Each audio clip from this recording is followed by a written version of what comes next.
Olá, bom dia, Edilene, tudo bem? Vão aí me dizendo de onde é que vocês estão, para a gente começar mais essa live, mais esse estudo, né? Nesse domingo de manhã, um horário novo aqui para o Espiritismo em Casa, mas é um horário ótimo, né? Para nós acordarmos já no fim de semana e começarmos o domingo de uma maneira pensando no Evangelho, pensando na reforma íntima. E hoje nós vamos ter uma companheira nossa que é a Michele, que vai conduzir esse estudo para nós. Então, nós estamos muito felizes de começar mais esse estudo, de começar mais essa live, para falar daquilo que a gente gosta, né? Vão aí me dizendo de onde é que vocês estão assistindo, e nós vamos já já colocar a Michelle aqui na conversa para a gente começar. Para quem não me conhece, eu sou Eduardo Sampaio, sou aqui da equipe do Espiritismo em Casa. Normalmente, quando eu falo com vocês, eu estou em Portugal, dessa vez eu estou aqui no Brasil. Estou em Ouro Preto, em Minas Gerais. Na verdade, mais precisamente, eu estou em Rodrigo Silva, que é um distrito de Ouro Preto. Então, estou aqui no meio das montanhas de Minas, comendo bastante pão de queijo, matando a saudade da família e dos amigos, né? Desculpa, gente. Então, ó, a Mila está lá em Itaobim, em Minas Gerais, aqui também do nosso estado. Vão aí nos dizendo para a gente saber onde é que está essa rede de pensamento que nós estamos aqui criando, né? Sejam todos bem-vindos. E hoje nós vamos estudar, para quem tem em casa o livro Vinha de Luz, né? É um livro que a gente usa muito nos cultos, no lar e etc. Nós vamos ler a lição 174. Aí, Érica, tudo bem? Então é a lição 174 do livro Vinho de Luz, que se chama Plataforma do Mestre.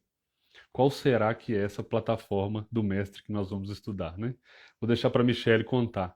Mas estamos numa semana muito importante também, que quando vai começar o Natal, vai acontecer o Natal, e é uma semana especial para nós refletirmos também sobre a presença de Jesus nas nossas vidas, né? Que nós possamos utilizar aí essa simbologia, esse aniversário de Jesus, para trazer Jesus ainda mais para o nosso dia a dia, para as nossas escolhas, para as nossas ações, né? Já deu as 10 horas? Já. Então vamos ver se a Michelle já apareceu aqui. Aí, Michelle. Ê, tudo bem? Tudo bem? Deixa eu Quanto arrumar tempo, aqui. né? Nossa, esse horário fica clarinho aqui, né? Eu fiquei iluminado. Tá vendo? Pois Que é, bom. Du, que saudade, quanto tempo. Obrigado por aceitar o nosso convite, Michele. A Michele, para quem não sabe, a Michele é de Lavras, aqui em Minas Gerais também, né? Vou deixar um tempinho para a Michele se apresentar, mas a Michele fez e faz parte da nossa equipe aqui do Espiritismo em Casa. Desde o princípio nos ajudou muito, então para nós é uma alegria tê-la aqui de volta, né, para matar a saudade da nossa audiência e de nós aqui da equipe também. Michele, você quer se apresentar, Uhum. contar um pouquinho mais aí do que você tem feito? Sei que você tem mais de uma atividade, né? Mais de uma casa espírita, fica à vontade. Ei, Cris. A gente já vai vendo os amigos queridos aí, né, sinalizando.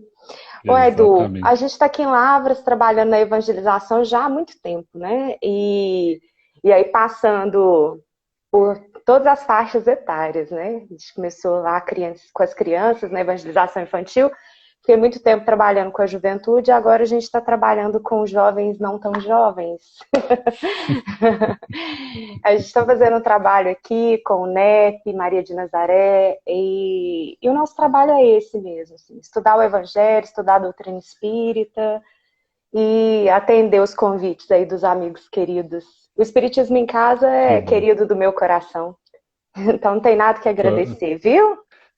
tá bom, tá bom. Então, eu acho que a gente pode começar já. Temos aí vários amigos que mandaram um oi. Minas Gerais inteira e pessoal de fora de Minas Gerais ainda não mandou um oi, mas Minas Gerais está toda assistindo agora. E nosso tema, como eu já citei aqui anteriormente, vamos tratar do texto 174 do livro Vinha de Luz, né, do Chico Xavier e do Emmanuel. O título do texto é Plataforma do Mestre. Está todo mundo muito curioso para saber qual plataforma é essa, Michele, mas eu vou deixar para você explicar melhor. E pessoal, quem tiver dúvida, ou quem quiser fazer um comentário, pode mandar aí no texto, que assim que tiver uma brechinha eu passo a pergunta para a Michele aqui e a gente vai respondendo, né? Michele, fica à vontade.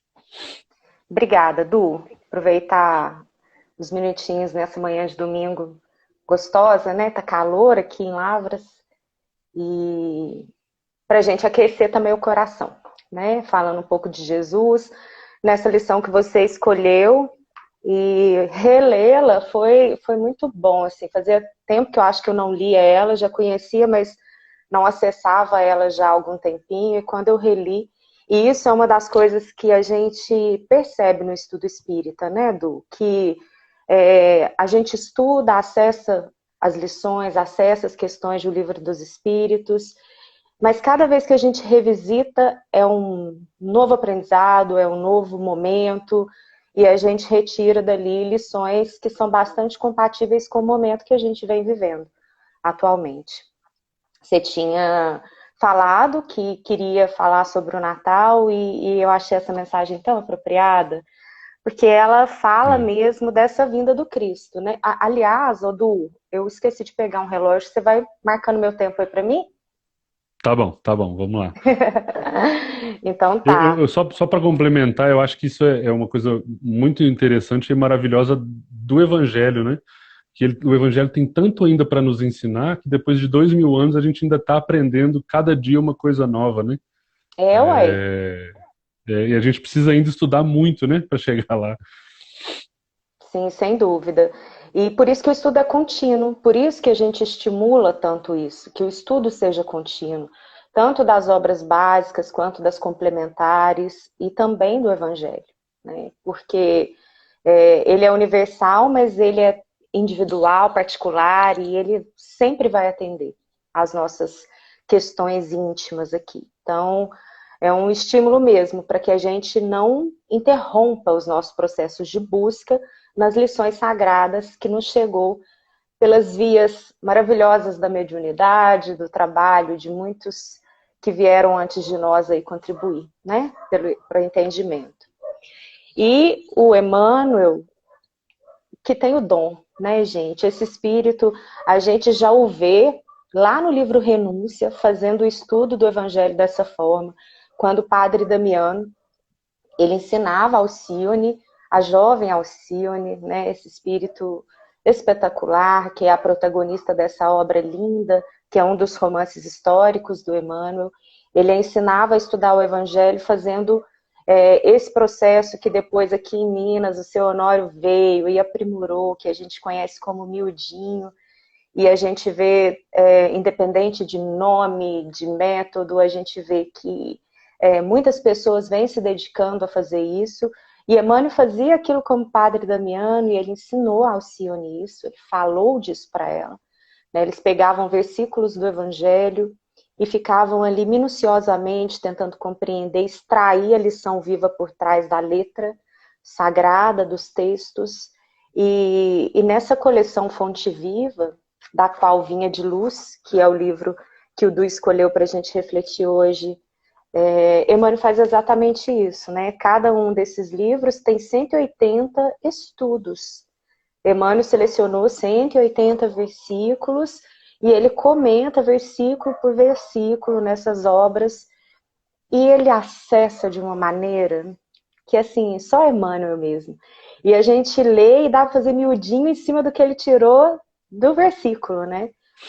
É E ele verdade. pega que no comecinho do Evangelho de Mateus, do registro de Mateus, Mateus 1:21, é o versículo que ele seleciona para fazer esse comentário. E antes de ler o versículo, é bom registrar o que é esse começo do Evangelho de Mateus, né? Mateus, ou Levi, que era o nome dele, depois passou a ser chamado de Mateus, ele era um coletor de impostos, né? E foi convocado por Jesus a compor o colégio apostólico e passa a fazer anotações que, pelas pesquisas que nós fazemos nas obras espíritas, especialmente no livro Paulo Estevão, nós entendemos que foram os primeiros registros disponíveis que serviu de base para que muitos começassem a conhecer o Evangelho de Jesus, inclusive Paulo de Tarso, né? Ele ganha de Gamaliel, que era o seu mestre, as anotações de Mateus, eles nem chamavam de evangelho, porque aí depois alguém organizou e colocou na sequência que a gente vê, mas eram anotações, né, registros de Levi, de Mateus naquela época. Simão Pedro, o apóstolo, presenteia Gamaliel com essas anotações e depois a Gamaliel quem dá a Paulo os registros de Mateus. Então, eles anotavam. E Mateus, ele tinha o cuidado de situar Jesus como Messias, como aquele que o povo aguardava e como aquele que o povo esperava. Portanto, o Evangelho de Levi, o Evangelho de Mateus, traz muita associação com o Antigo Testamento. Porque o Antigo Testamento, na época de Jesus, era o Testamento.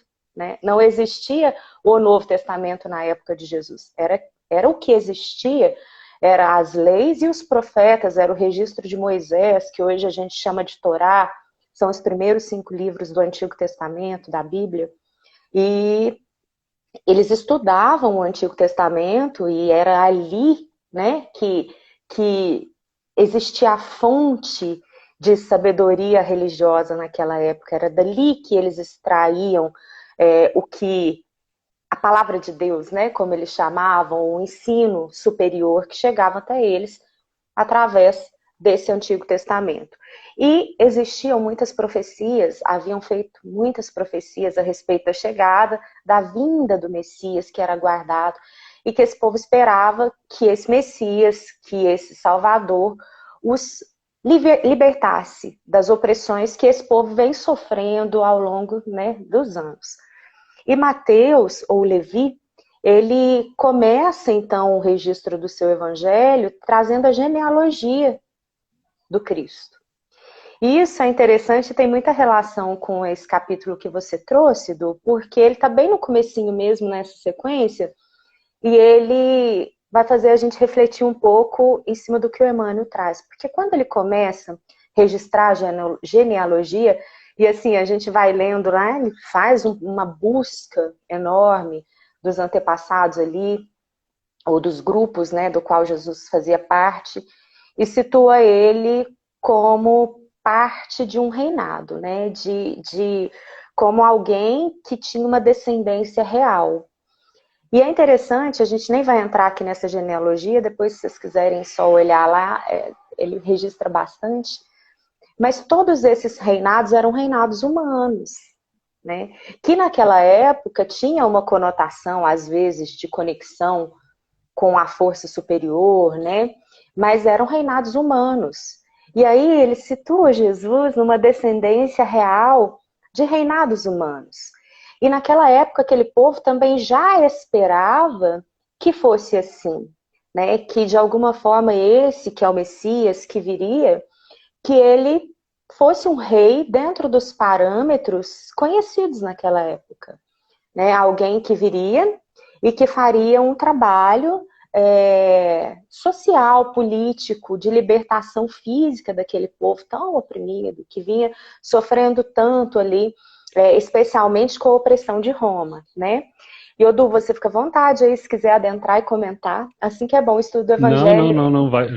Eu tô fazendo algumas anotações aqui, mas eu acho interessantíssimo isso, porque na época de Jesus, provavelmente isso era um tema para as pessoas, alguém que viesse para libertar aquele povo fisicamente, né? Um povo que era oprimido e que precisava de uma libertação, não só a libertação espiritual que nós hoje conhecemos, mas a libertação também física, ali, política, né? Como você estava falando. E eu acho que isso influencia muito a interpretação que os evangelistas e que todos os apóstolos e quem conviveu com Jesus fez do movimento que Jesus veio trazer, Ah, né? sim. Acho interessante. Sem dúvida.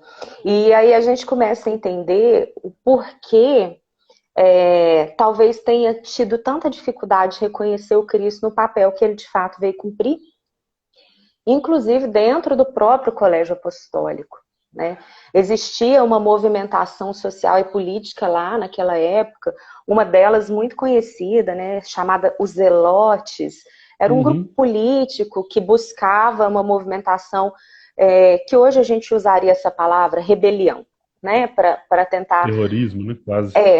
isso, para tentar mostrar ali que eles não aceitavam aquela opressão e, no entendimento deles, deveria haver uma luta. E Judas Iscariotes era um zelote, ele fazia parte aí desse grupo. E aí a gente começa a entender até o desfecho, né, do papel de Judas, baseado nessa percepção que ele tinha do próprio Cristo, porque a gente imagina o que era o magnetismo físico do Cristo, porque daqui a gente já consegue mergulhar na vibração dele, quando a gente faz esse esforço, né, de elevar um pouco a nossa vibração para conectar, e o quanto ele nos toca, o quanto ele nos, acho que é Paulo que usa essa expressão, nos constrange, no sentido de fazer a gente olhar para as nossas próprias entranhas morais aí, e imagina vê-lo naquela época. Então, ele perturbava, né? Eu trouxe até aqui, depois a gente vai falar um pouquinho do encontro dele com Públio, que era Emmanuel. Mas eles reconheciam a força dele. Porém, às vezes alguns se confundiam, né? Não sabiam exatamente qual o papel dele. E o que Emmanuel propõe nessa lição que você trouxe é nós meditarmos exatamente nisso. E tem tanta ligação com o Natal, porque no Natal a gente repensa e busca de novo o entendimento do motivo da vinda dele, né? O Cristo nasceu, ele veio, por quê? Por que ele veio? O que ele veio fazer? Qual que é o trabalho dele?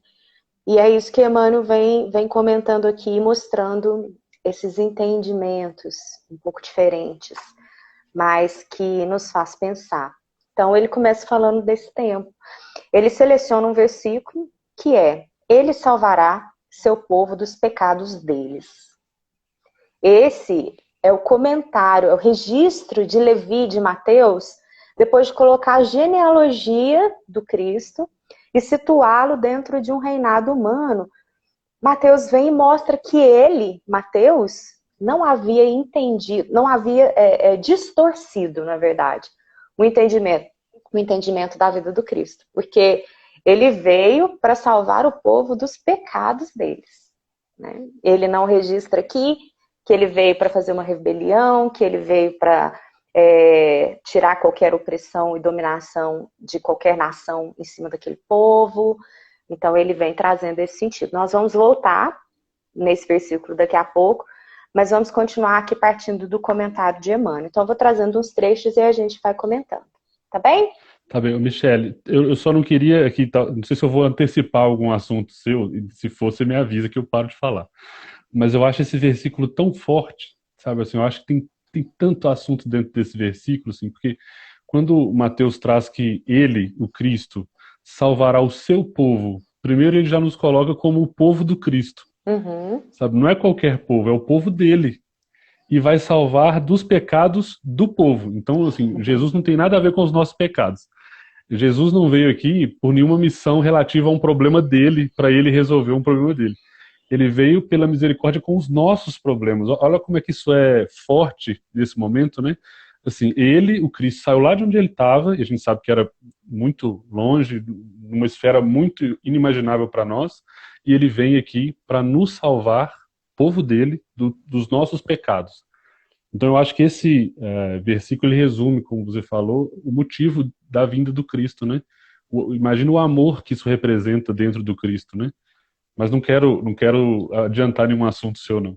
Não, mas eu acho que a gente pode, inclusive, então, seguir nessa sua linha aí, já que você trouxe, e depois a gente entra no comentário de Emmanuel. A questão da salvação, né, é uma questão que gera sempre discussão, porque nós, como seres espirituais, trazemos uma percepção ou uma lembrança, talvez, de outras experiências religiosas ao longo das nossas encarnações, um pouco distorcida desse processo de salvação, né? Porque a gente acha que a salvação é alguém vai fazer o trabalho de me tirar de uma situação de risco, de perigo ou de dor, né? Vai me salvar de alguma movimentação. Então, alguém, outra pessoa vem e me retira, independente da minha condição. E a gente entende que não é assim, né? Essa salvação, inclusive, quando ele depois registra Mateus, que é deles mesmos, né? É um movimento interno, é um movimento, é uma autossalvação, é é um processo de reencontro, de buscar novamente aquilo que a gente deixou se desviar. Inclusive, é esse o sentido da palavra pecado, Du. Porque a etimologia de Exatamente. pecado significa errar o alvo. Aí a Sim. gente lembra de Paulo de Tarso falando, prossigo para o alvo. Bom, todos nós temos um alvo. Espiritualmente falando, todos nós temos um objetivo.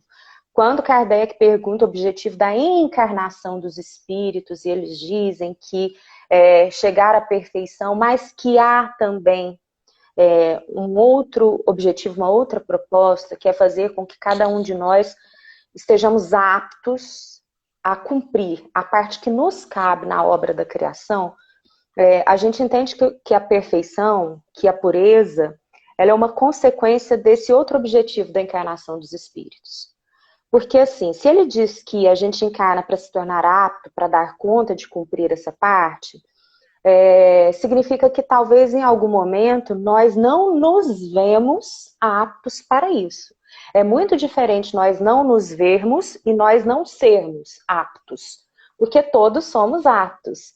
Todos nós trazemos essa força divina dentro de nós, todos nós somos dotados de uma potência grandiosa para o amor, todos nós temos uma diretriz interna, que é essa força espiritual, que é essa centelha divina, que é essa mônada celeste, que é esse eu interior, pode chamar do nome que quiser, desde que a gente entenda que essa força está dentro de nós, que parte de nós, e que como seres espirituais nós precisamos voltar ao Pai, porque segundo Emmanuel lá no livro Consolador, em algum momento aí da nossa trajetória espiritual, a gente achou que estava fora dele, né? E essa ilusão criou para nós o que ele chama de intervenção indébita, né? Há uma harmonia universal e a gente teve a percepção que não fazia parte dela e criou uma intervenção, quer dizer, a gente se viu fora disso. E aí ele diz que a gente precisa recompor esses elos sagrados, que é fazer essa conexão. Esse é o salvamento, né?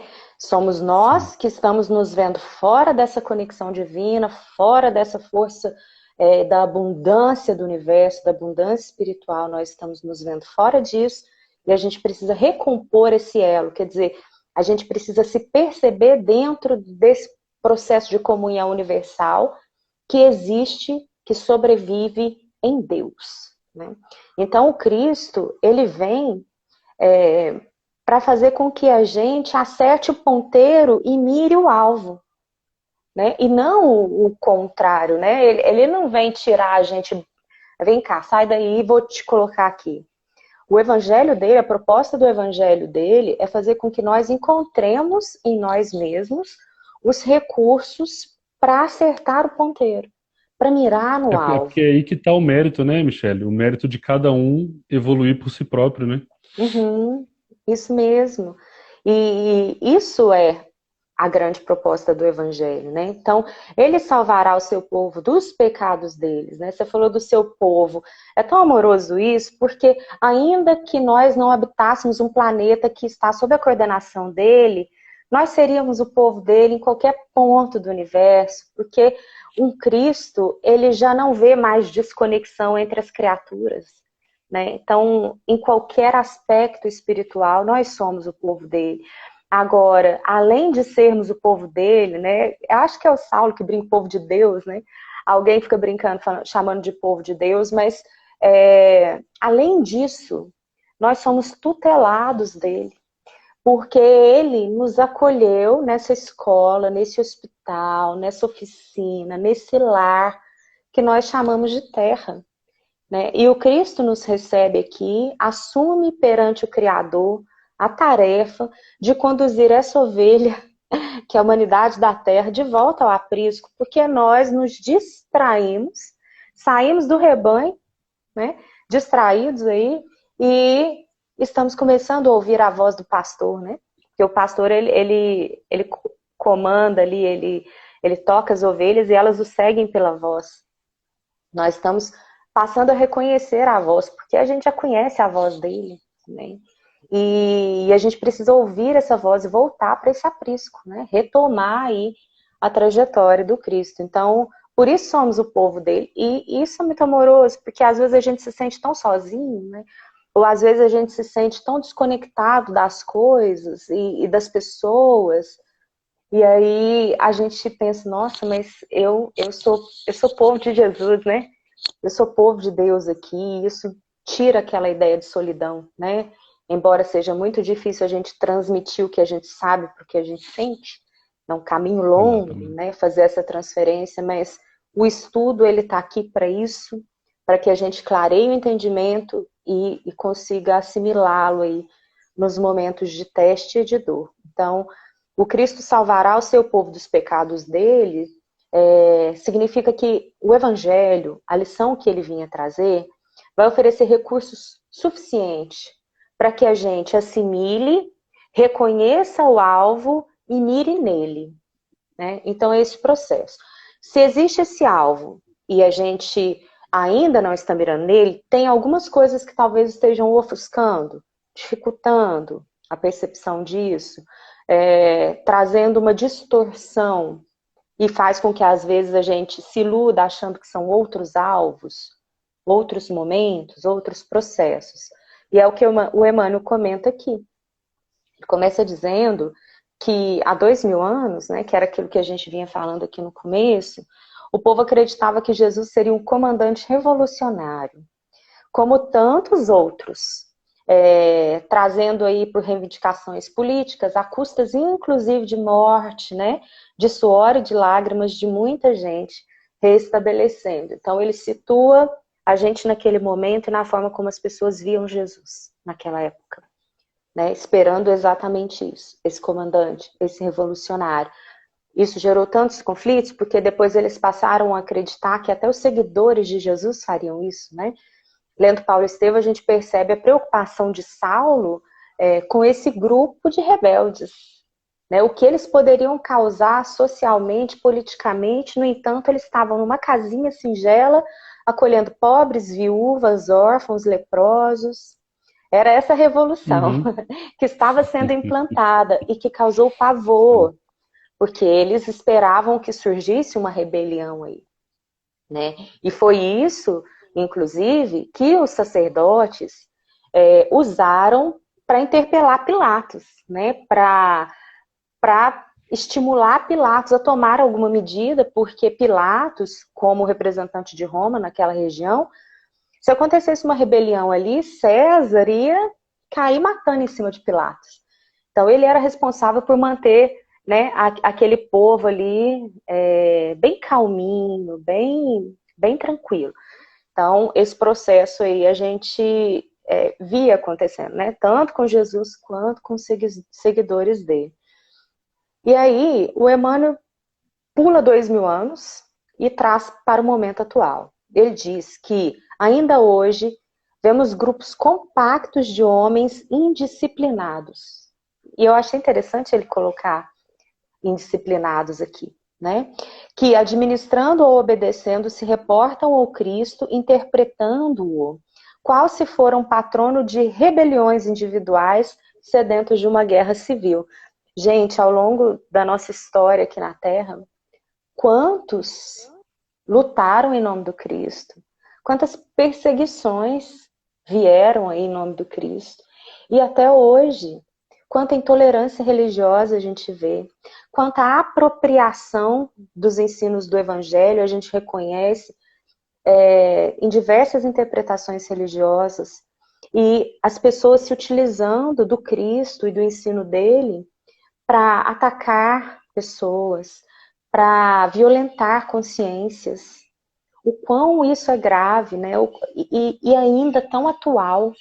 E nós É. mesmos, porque aí a gente faz essa reflexão em termos religiosos, mas internamente, quantas vezes nós também, sem querer, passamos às vezes para as nossas crianças a ideia de um Cristo bravo ou que pune, né? Transferindo inclusive para Deus essas mesmas características, um Deus punitivo, ou quanto a gente ainda lida com Jesus como se ele fosse algo muito distante, que estivesse ainda na Palestina.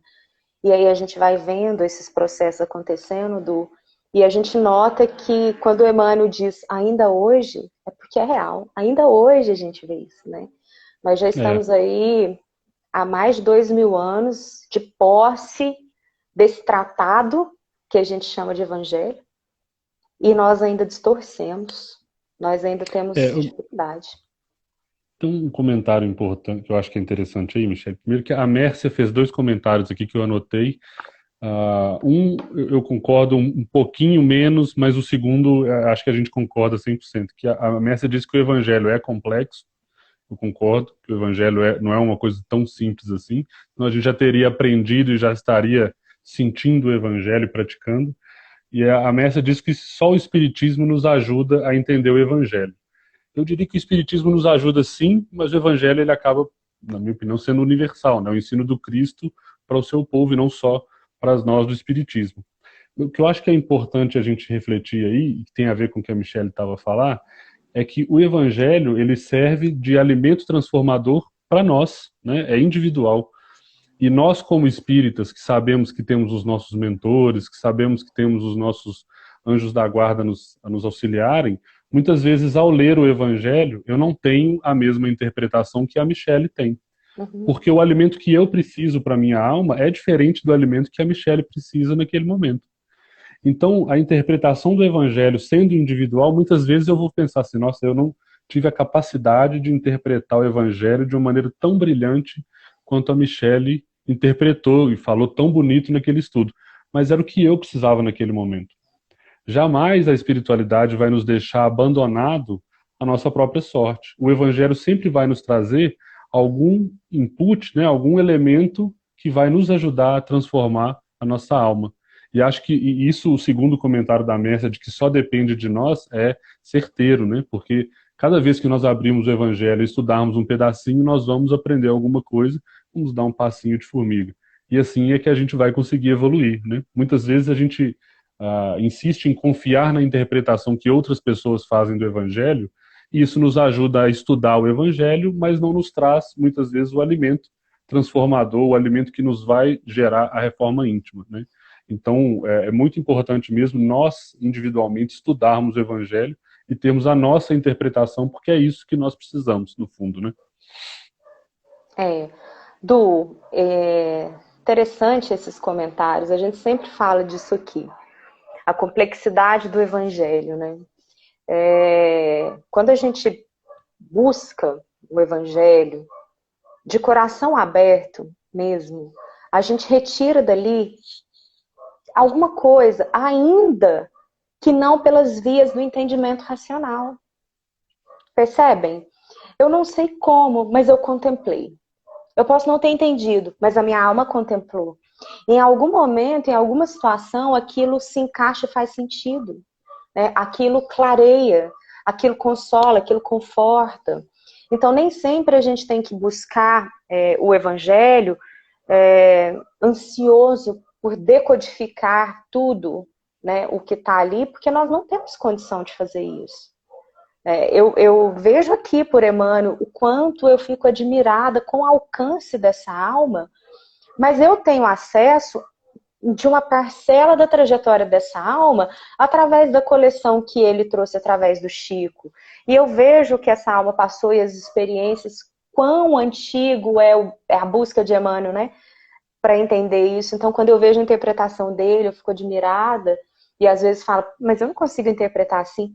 Mas ainda assim eu busco, porque eu sei que a minha alma contempla, né? Eu busco porque eu sei que a minha busca vai ser fecundada. E a Alcione fala isso em Renúncia, não lembro exatamente a frase certinha, mas ela fala que o evangelho ele precisa ser compreendido, sentido, vivido, meditado, não é só entendido. Às vezes a gente vai ler, não vai compreender, mas vai meditar naquilo e aquilo vai fazer sentido. Então, a gente não pode se assustar com o evangelho e falar assim, eu não vou buscar porque ele é difícil de entender. Ou eu prefiro ficar com a interpretação aqui de Emmanuel porque eu não dou conta de tirar. Olha, a gente tem feito um exercício aqui no NEP.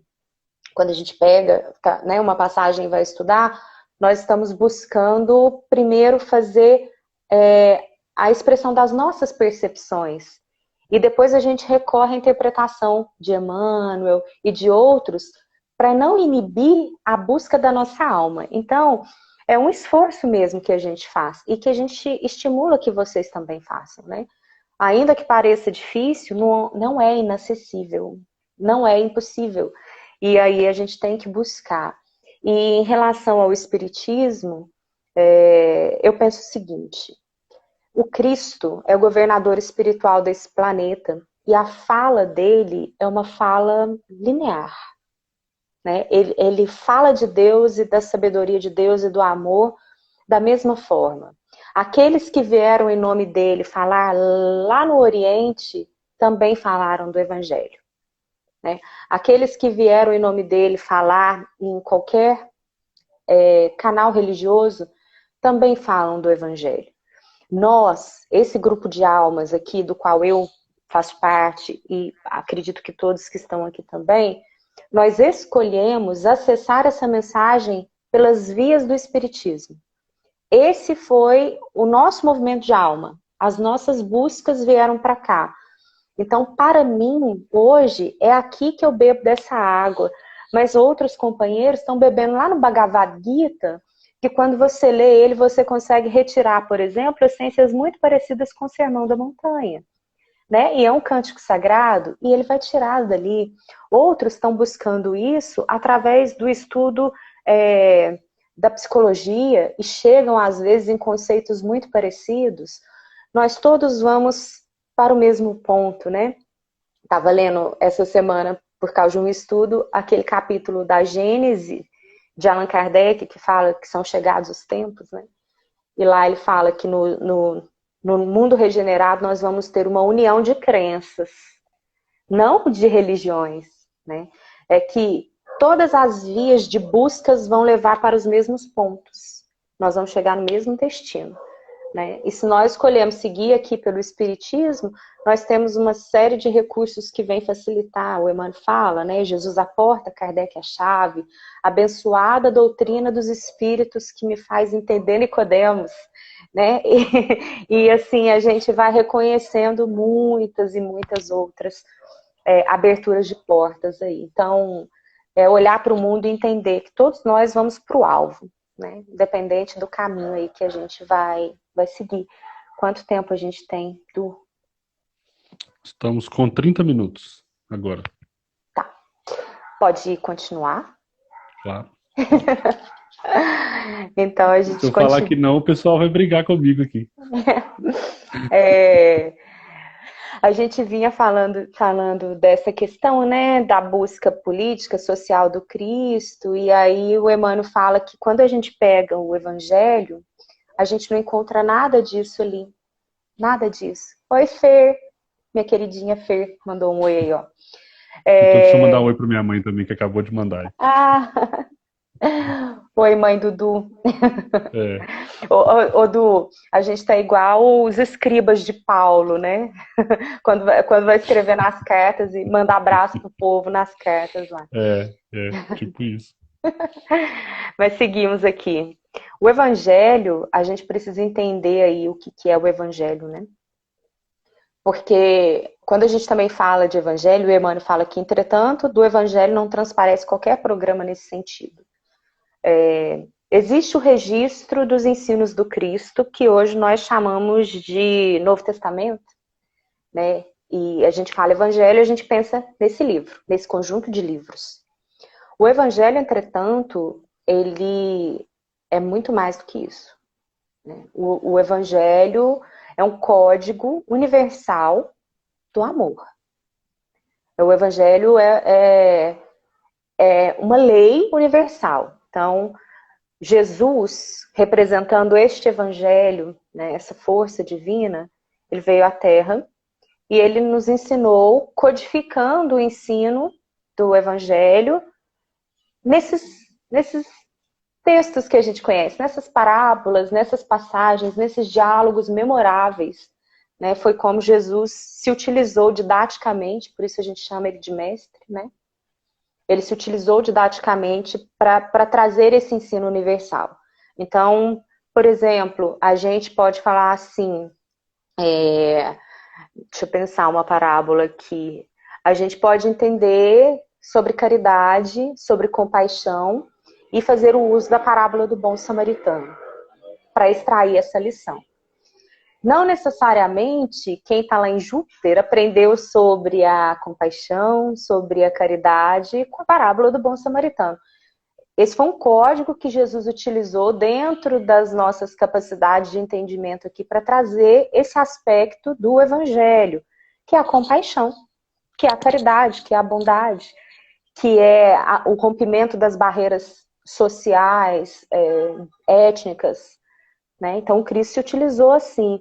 Jesus nos ensinou sobre o tempo das coisas de Deus contando a parábola do semeador.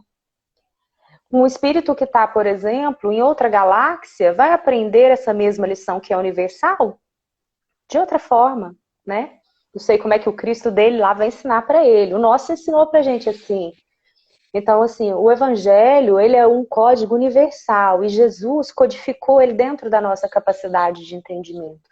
Esses registros, o esforço do Cristo de nos trazer uma lei muito superior. Isso é o Evangelho, né? Então, a gente às vezes fica preocupado, fala assim, o Evangelho foi adulterado, as traduções mudaram, mas aí o Kardec ensina isso pra gente no Evangelho segundo o Espiritismo, quando ele diz a parte moral é intocável, né? É intocável. Se a gente retirar, extrair ali a parte moral, é intocável. Então, a gente precisa ampliar as perspectivas do que vem a ser o Evangelho, né? Os livros sagrados estão aqui para nos fazer acessar o conteúdo o programa educacional do Cristo, né? A forma como ele veio trazer. E a gente vê isso nele, né, eu acho fantástico, porque não tinha ansiedade nenhuma para ensinar, não. Ele estava lá, as coisas iam acontecendo, ele ia tacar a mulher adúltera no pé dele, não julgais, né? A mulher tocou a roupa dele, foi a tua fé que te salvou. A filha do outro estava doente, eu vou lá, o servo do outro estava, a tua fé te salvou, entende? Então, assim, ele esperava as coisas acontecerem ali, observava a viúva, né? Observava as pessoas observando a viúva e ensinou sobre a viúva. Enfim, a forma maravilhosa como ele veio trazer o evangelho, e a gente vai lendo o evangelho e vai falando, nossa, né? Esse nosso Cristo é maravilhoso, ele é maravilhoso. É. E aí a gente não tem que ter. Não, continua. Depois eu. Não, eu ia falar que a gente tem que olhar para o evangelho assim, né? Com essa leveza. Eu ia falar sobre isso que a gente muitas vezes, eu fico imaginando se nós tivéssemos uma missão parecida, né? Não vou colocar a mesma missão, porque não é esse o caso, mas muitas vezes nas nossas atividades da Casa Espírita, ou nas nossas atividades do trabalho, nós ficamos com uma ansiedade de termos que passar logo aquele conhecimento, de termos que cumprir todas as cronogramas, de termos que tudo isso, e a gente não percebe que existe, né, no nosso caso, existe um apoio e precisa existir uma tranquilidade de que as coisas têm que acontecer no seu tempo, né? Assim, eu imagino se Jesus ficasse assim, ó, gente, eu tenho que ensinar o evangelho para vocês, então, a partir de agora, todo domingo aqui vai ter um curso, vocês vêm cá, senta aqui, assiste a aula, não ia funcionar, né? Ele teve que se inserir naquele contexto e falar numa linguagem que eles percebessem e dentro da vivência deles, né? Não era um curso de evangelho que ele veio trazer. Ele veio mostrar como que aplicava essa lei que nós estamos falando, esse código que nós estamos falando, no dia a dia daquelas pessoas. E acho que esse que é o grande ensinamento, né? Assim, lá em 3 anos ele conseguiu mostrar bastante coisa para aquelas pessoas que estavam ali, né? É isso aí. Isso é muito, muito inspirador, né? Esse controle, né, interno que a gente precisa buscar, se inspirando nele. E sem ansiedade, às vezes a gente quer fazer o outro engolir alguma coisa que a gente acha, ainda que bem intencionado, né? A gente compreende que talvez seja o melhor caminho, a gente quer que o outro engula aquilo ali, que ele assimile rápido. O Cristo não violentou nenhuma consciência, nenhuma consciência. Ele trabalhou com o que de melhor todos tinham e respeitou os níveis de consciência. E ele fez isso sem ansiedade, tanto é que depois ele promete que ainda mandaria um outro consolador, porque naquele momento nós não tínhamos condição de ouvir tudo que ele precisava dizer, né? Então, isso é uma característica mesmo de estar em Deus, né? E quando a gente está em Deus, olhando por uma perspectiva da eternidade, né? 2000 anos, né? 1.500 quase anos, nada. que é, É. né? Então, é uma mudança de perspectiva. A nossa, limitadíssima, né? Extremamente sufocada pelas pressões que nós mesmos criamos aí com essa identificação do ego com as coisas do mundo, a gente sofre, né? É. A nossa noção de tempo, ela é distorcida e aí a gente não consegue aproveitar. E o Emmanuel fala que o Uhum. Evangelho, ele não transparece absolutamente nada que proponha essa mudança, essa revolução social por qualquer violência, nem de consciência, né? Nem nenhuma espécie de violência. E aí, continuando aqui na lição, o Emmanuel diz que nós não duvidamos que Jesus é o governador espiritual desse planeta. E é linda essa frase dele, porque isso também é uma coisa que a gente fica pensando, né? Tipo, ele veio e aí, qual o plano?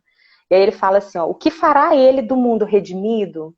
Olha que bonito. O que fará ele do mundo redimido? Ainda não sabemos. Não temos esse acesso, né? Emmanuel não tinha esse acesso. Porque ao soldado, o mínimo são defesos os planos do general. Olha que bonito.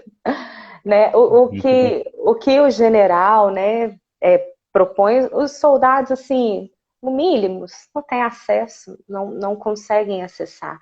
A gente sabe que ele é o governador, mas o que ele vai fazer do planeta, a gente não sabe. Só que aí ele diz, a boa nova, no entanto, é claríssima. O ensino do Evangelho é claríssimo, e aí ele insere o título do capítulo do quanto à primeira plataforma do mestre dos mestres. A gente vai pensar em plataforma como algo que reúne, né, que agrega em si ali os recursos ou as possibilidades para que você desenvolva, se forme, né? Então a gente pensa dessa forma. E aí ele diz que ele não apresentava títulos de reformador de hábitos políticos viciados pelas más inclinações dos governadores e governados de todos os tempos. O Cristo não trazia esses vícios, né? Óbvio, que a gente via nos outros governadores. E aí volta de novo, né? Em Levi contextualizando lá toda a genealogia do Cristo. E depois dizendo que ele veio para salvar, redimir dos pecados, né? Salvar dos pecados. E aí ele já separa que Emmanuel traz de novo, não é a mesma coisa dos governadores do mundo. Não é. Aí ele diz que Jesus revelou, né, anunciou a celeste revelação de que ele viria nos salvar dos nossos próprios pecados. A gente já comentou isso, né, falando da salvação e falando do pecado. Mas aí Emmanuel continua, libertando-nos da cadeia dos nossos próprios erros.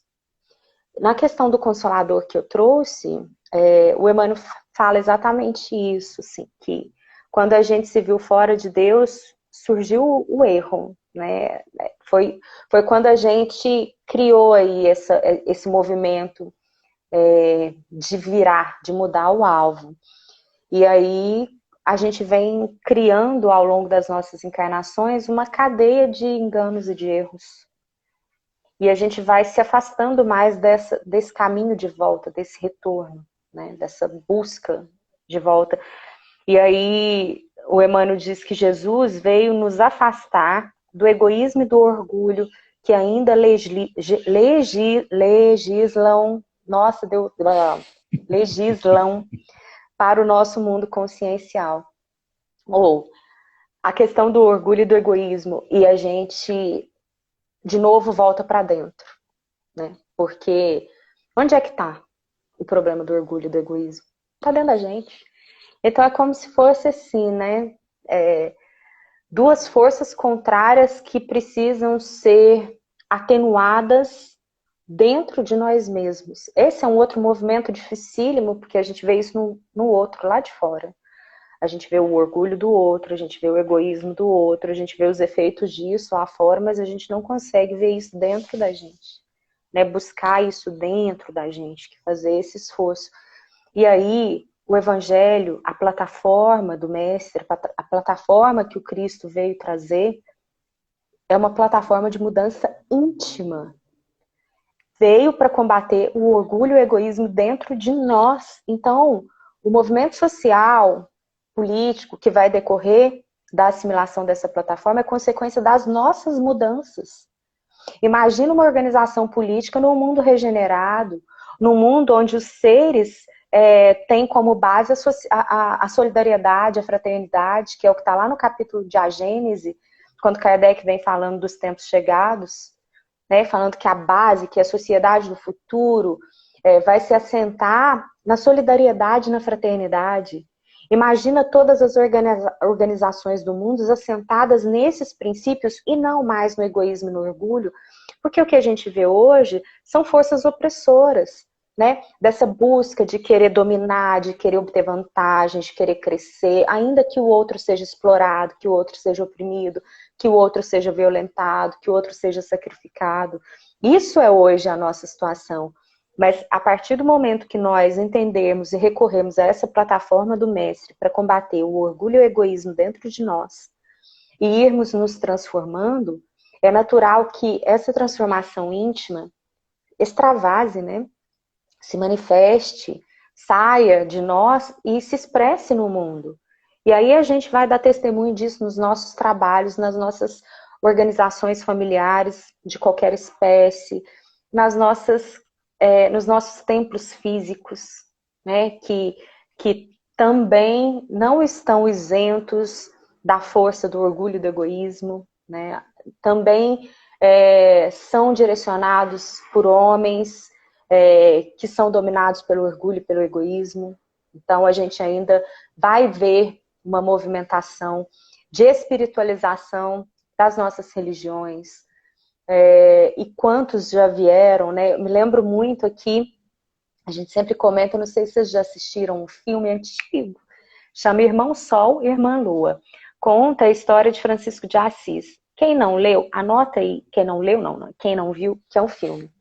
Anota aí para vocês procurarem, porque minha mãe fez a gente assistir um monte de filme antigo, dentre eles esse. E eu tenho gratidão, porque direto eu volto para ver.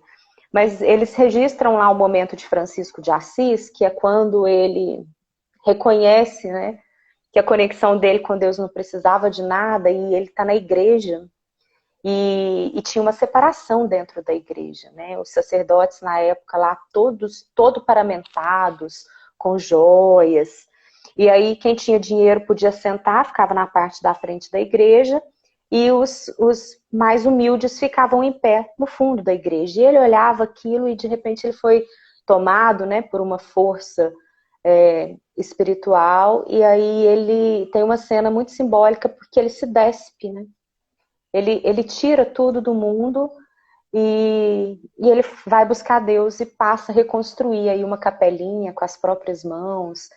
Então é um símbolo disso, né? De que ao longo dos tempos, muitos vieram nos chamar para a verdadeira conexão. A Mércia falando aí que já viu o filme, é maravilhoso. É mesmo. É lindo. Procurem para vocês assistirem hoje, domingo.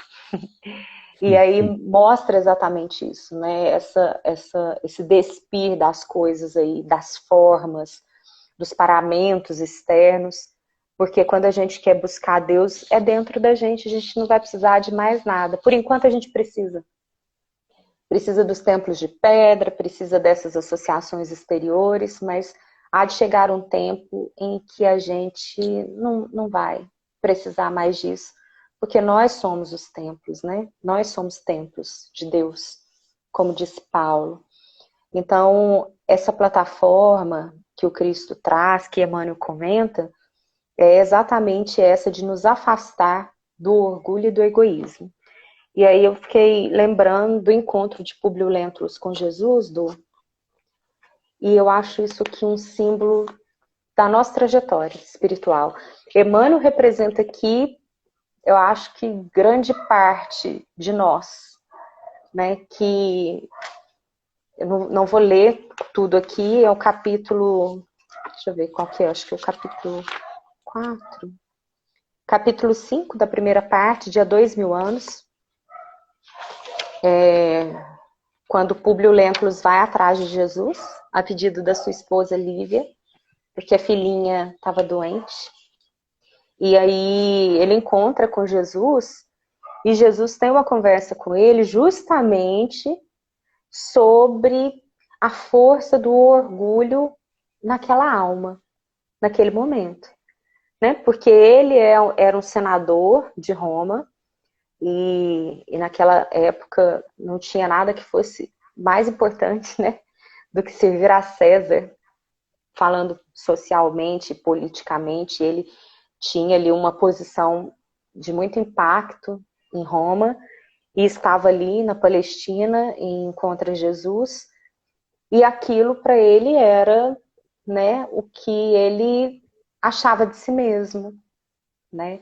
E quem não fazia parte daquele círculo ali, para ele não era nada, né? Não significava nada. E aí ele vai procurar Jesus, e Jesus conversa com ele exatamente sobre isso. Ele começa a falar que ele não tinha ido porque Jesus vai ao encontro dele. É lindo essa passagem. A gente, quem não leu, desculpa, mas eu vou dar um mini spoiler, porque a gente precisa fazer uma extração aqui. Ele vai à noite procurar Jesus escondidão, né? Porque ele não queria que ninguém visse ele, um senador procurando um filho de um carpinteiro, né? Um lunático, como eles estavam achando que Jesus era. E aí ele vai andando lá e Jesus vai ao encontro dele. Então, isso já é um primeiro ensino aqui pra gente. Não interessa a nossa posição. Se a gente sair procurando o Cristo, ele vai nos encontrar. Ele vem ao nosso encontro. O primeiro movimento foi de Públio, né? Ele saiu, foi procurar. E Jesus foi ao encontro dele. E aí ele diz para ele, Jesus diz para ele que não tinha ido buscar um homem de estado, superficial e orgulhoso, que só séculos de sofrimento poderiam encaminhar ao regaço do Pai. Então, o Cristo não vem buscar esse padrão, que é o padrão do orgulho, o padrão superficial. Não é isso que o Cristo veio fazer na Terra. Ele não veio buscar as almas tomadas de orgulho, de egoísmo, superficiais que estavam aqui. Portanto, o evangelho dele vem para nos fazer ver fora desse padrão, que é o padrão da distorção pelo orgulho e pelo egoísmo. O Cristo vem buscar a força da humildade, que é o que ele diz aqui para o Públio. Eu vim aqui atender às súplicas de um coração desditoso e oprimido, que era o da esposa, Lívia. E ele ainda diz assim, não é o teu sentimento que vai salvar a tua filhinha, que tinha lepra, mas é a fé e o amor da tua mulher, porque a fé é divina. Basta um só raio de suas energias poderosas para que se pulverizem todos os monumentos das vaidades da terra. Olha o que o Cristo fala. Então, o Emmanuel comenta que essa plataforma que veio nos tirar desses padrões de orgulho, de egoísmo, e o Cristo mostra que ele veio não para buscar os homens orgulhosos e egoísmos, por quê? Primeiro, ele reconhece que a nossa natureza é divina e que nós estamos distraídos, adoecidos, mas nós não somos essas pessoas orgulhosas, vaidosas. Nós estamos manifestando isso porque estamos iludidos de que somos separados de Deus, de que não somos dotados de uma força superior. Então, há uma distração aqui. Nós estamos errando o alvo, lembra? Ele veio salvar dos nossos próprios pecados. Ele veio nos voltar para o alvo. Então, nós não somos isso. Nós não somos seres destinados à dor, ao mal, à desesperança. Nós somos seres destinados à luz, ao amor, à bondade, à força superior. Nós não viemos para viver na escassez espiritual. Nós podemos nos ver e nos sentir mergulhados numa abundância que compõe todas as coisas do universo, porque emana de Deus. E é isso que Jesus vem ensinando e mostrando isso pra gente. Então, quando a gente buscar o Evangelho, a gente precisa nos esforçar para despir dessa armadura que o orgulho, que o egoísmo traz. Porque a gente entendeu que ele não vem buscar isso. O Cristo vem ao nosso encontro, mas ele não vem brigar com o nosso orgulho. Né? A gente não vê o Cristo debatendo em grandes diálogos dele lá, em que interpelaram ele, ele silenciou. Quando os sacerdotes vieram interrogá-lo lá na hora que o pegaram no horto, Ele não falou nada. Quando interpelaram ele na cruz, falando se o Senhor é Cristo mesmo, desce dessa cruz. Ele ficou quieto. Né? Quando Pilatos veio perguntar se ele era o rei dos judeus, ele disse, você quem está dizendo?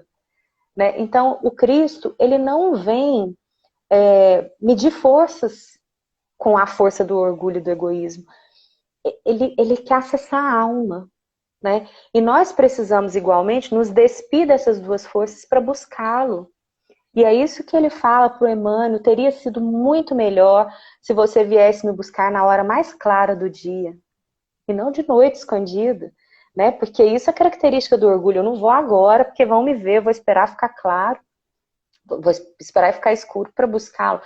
Quer dizer, Jesus ainda fala isso, né? Teria sido melhor, mas ainda assim eu vim. Mas não vim falar com um homem de estado superficial e orgulhoso.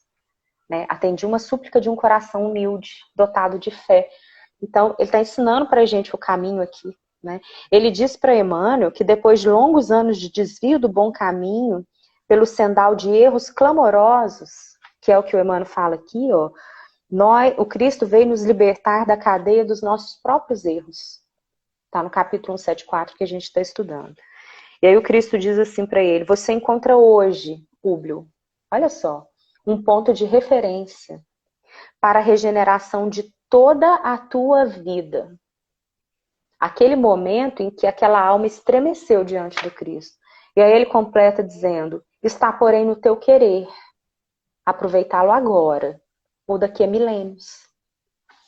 Né? Então, o Cristo ainda ensinou isso, eu não vou continuar, porque o nosso tempo está avançando, mas vocês depois vão ler esse capítulo, vão assistir Irmão Sol, Irmã Lua, né? Um monte de hashtag fica a dica, para ir completando esse estudo, né?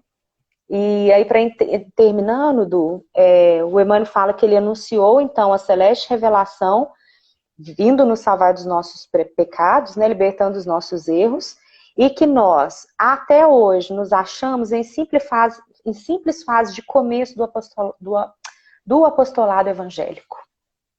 Ou seja, daqui a milênios.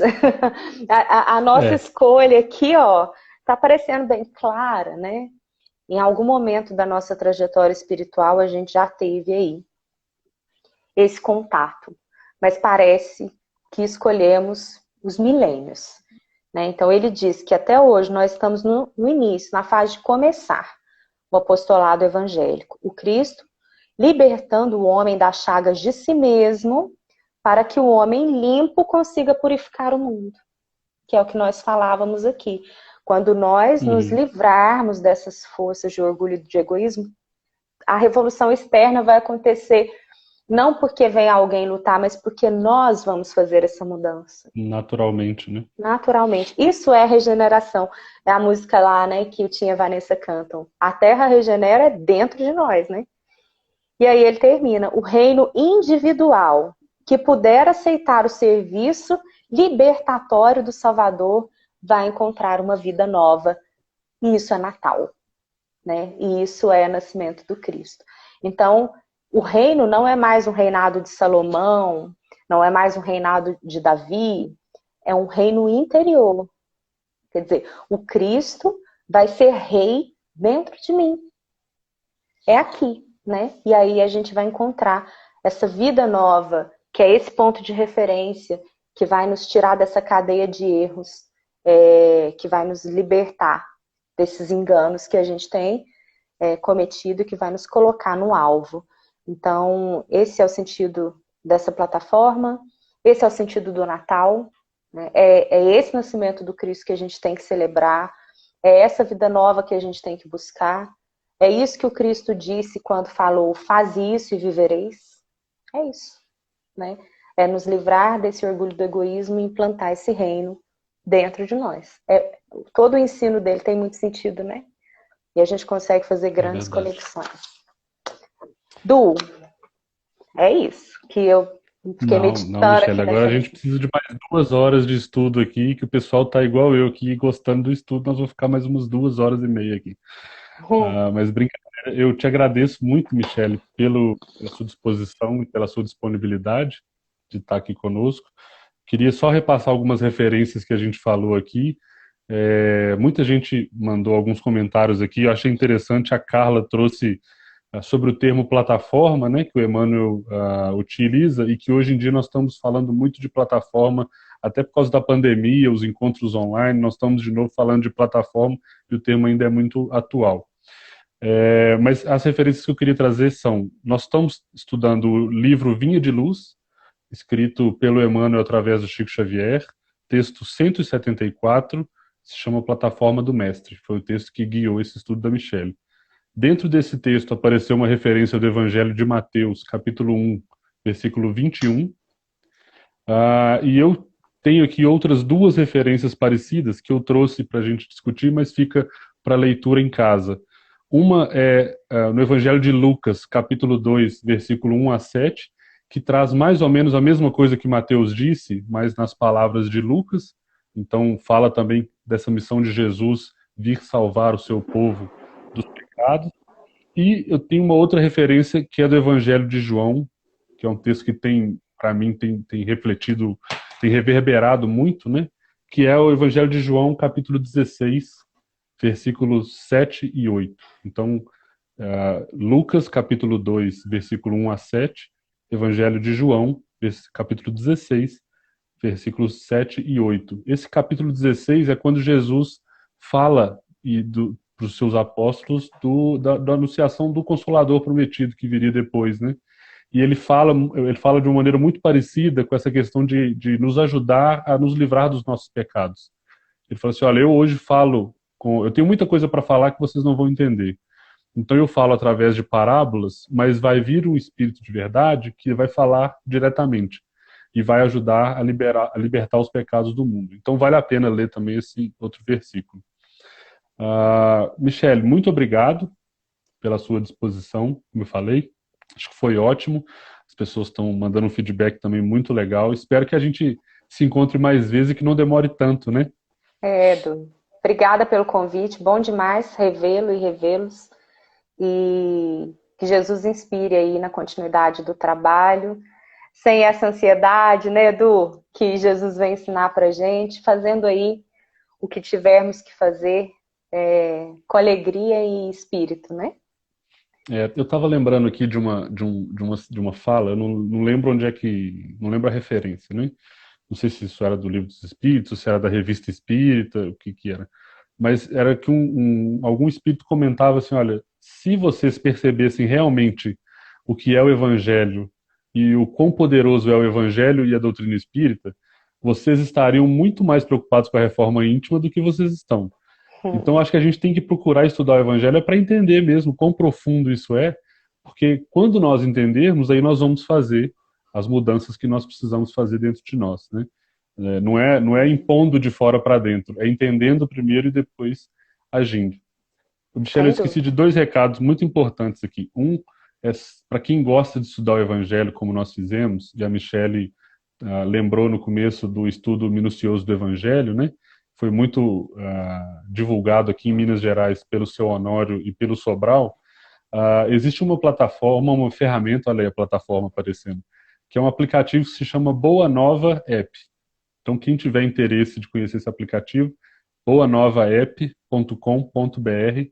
É um aplicativo feito por um companheiro nosso aqui de Minas Gerais, o Luiz Luz, onde ele nos ajuda a fazer esse estudo miudinho do Evangelho. Então, quando você escolhe lá um termo do Evangelho, por exemplo, Mateus 1:21, um versículo, ele traz primeiro o significado de todas as palavras, depois ele traz ali outras referências que você pode estudar do Evangelho, referências em obras do Chico Xavier, temas de evangelização, e assim com um versículo a gente consegue expandir o estudo e entender muito mais do que a palavra propriamente dita, né? A gente consegue ampliar o estudo do Evangelho.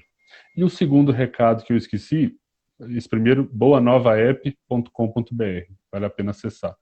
O segundo recado é que o Verbos Diversos, um grupo dos nossos amigos aqui de Contagem, lançou um novo CD muito recentemente, né? E esse CD está disponível nas plataformas digitais, como se diz hoje em dia. Então, quem quiser procurar no Spotify, no Deezer, acho que no YouTube também tem disponível. Está lá disponível o CD Religare, que é um trabalho maravilhoso feito em parceria com a espiritualidade, né?